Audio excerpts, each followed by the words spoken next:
Ah, retirement. Your reward for a life of work. You get to relax and enjoy your remaining years. Perhaps you already are retired, or perhaps you are like me and you have some years to go. But have you ever wondered, why do we retire? To spend more time with family and eat pizza. To stop working. To stop working. To stop working? To stop working. So I can play video games all day.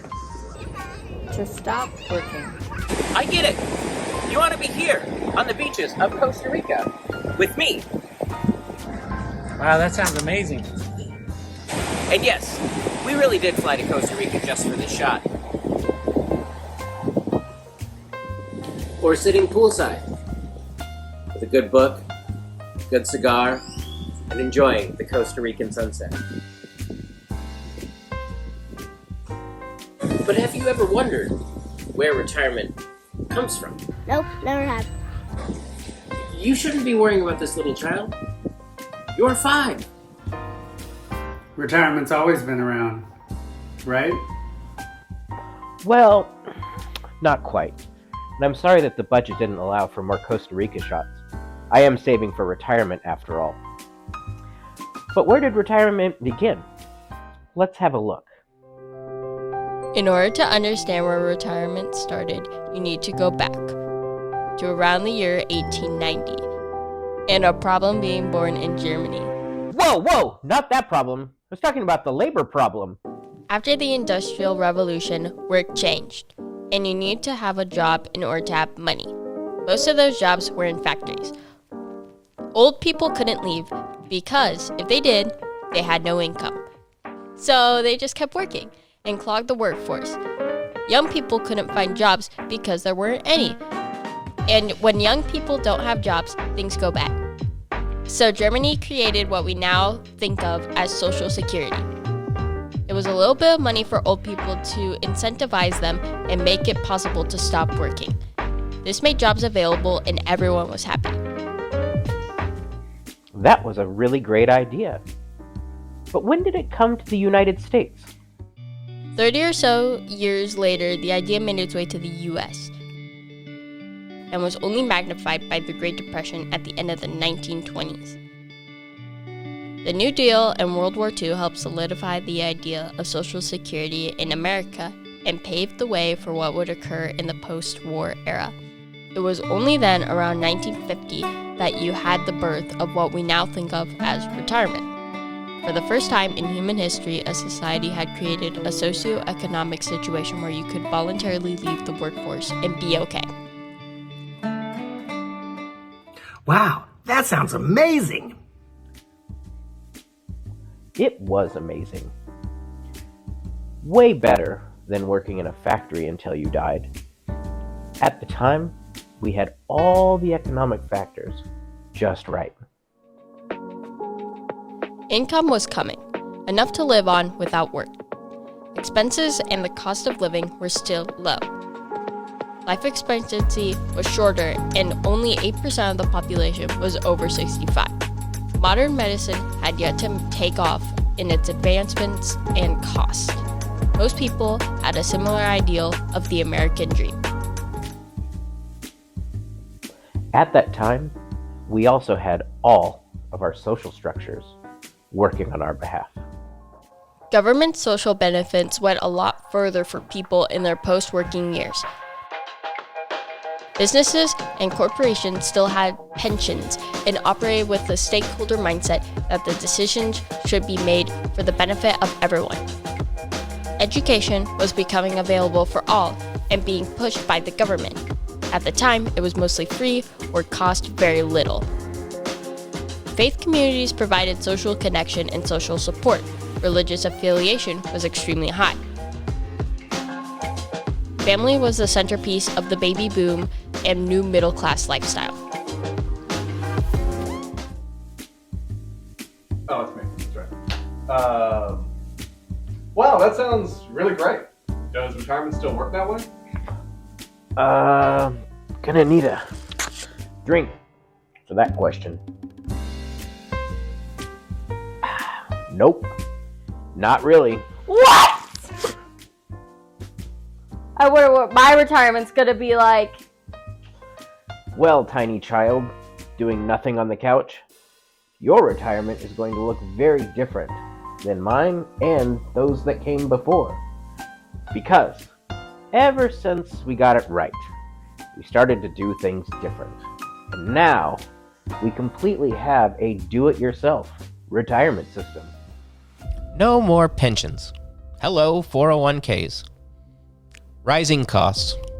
Student loans. Technology. The iPhone. Social media. An online bookstore that grew to become Prime Delivery and Whole Foods. The dot-com bubble was followed by September the 11th. Another financial crisis launched by the crumbling housing market set off a global recession. Obama. Facebook. Trump.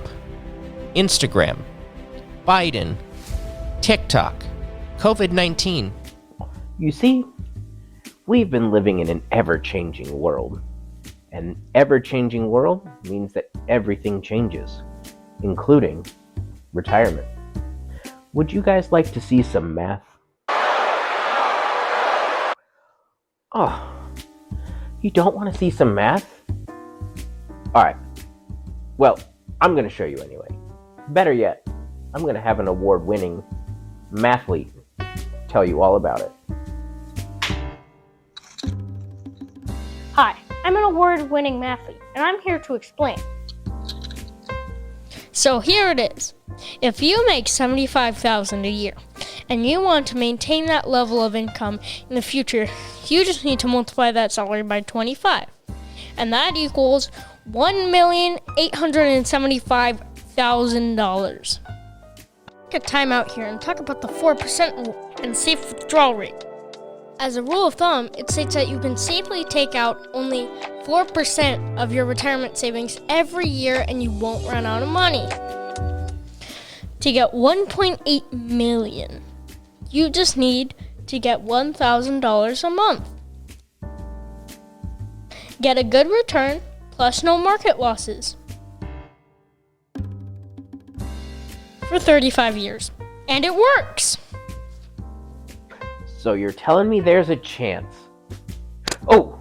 Whoa, wait. I totally forgot something. What is it? We forgot inflation. If you're 30 and you have $75,000, you need $177,000 when you're 65. So, based on those numbers, you now need to just save $30,000 a year. I am up! What made retirement work was having these 5 economic pillars and 5 social pillars support you. Today, you are the only pillar left. We cannot save enough on our own to make it work. By 2040, 20% or more of the population will be over 65. Increased life expectancy, rising costs in general, medical costs, and senior care in particular. With all the new complexity and not enough income, it creates the perfect storm in the future. Our current approach to retirement is going to leave the vast majority of the middle class in dire need. A looming crisis I call the future poor. Unless we collectively rethink our approach and current assumptions to retirement, that is where the majority of us will be living. So what do we do? Without even knowing it, we've moved into the death of retirement era. Those that will be retiring after 2040 are most at risk. They are the sub 50, under the age of 50 years old, and the sub 150, which means they currently make less than $150,000 a year. That's a majority of us. You see, we find ourselves at a critical fork in the road. We can either continue going down that path that will lead to the majority of people living at or below poverty, or we can go down this path and chart a new course. We need a vision that brings back what worked, where our main social structures are focused on the 5 things that actually determine our health. A different vision of work as we age will be incredibly important. updated financial planning models that aren't just for the rich.